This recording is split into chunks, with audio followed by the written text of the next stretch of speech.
tanishtiramiz. Bu musorovoz vodorodda harakatlanadi do'stlar. Vodorod hozirgi kunda eng ekologik toza bo'lgan yoqilg'i turi hisoblanadi. Vodorodni saqlash uchun 3 ta balon, ya'ni gaz balon deymiz-ku biz. Balon har bittasiga 35 megapaskaldan gaz ketadi. Bu degani har bittasiga taxminan 200 litr yoqilg'i ketgandek gap. Aynan mana shu bilan bu mashina 500 kilometr harakatlana oladi. Demak, hozirgi kunda eng zarari kam bo'lgan yoqilg'i turi dedim.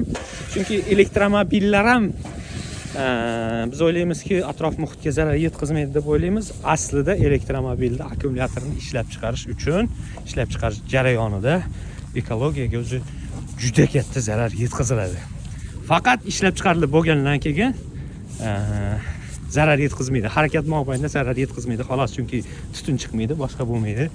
Ichki yonuv dvigateli yo'q elektromobilda.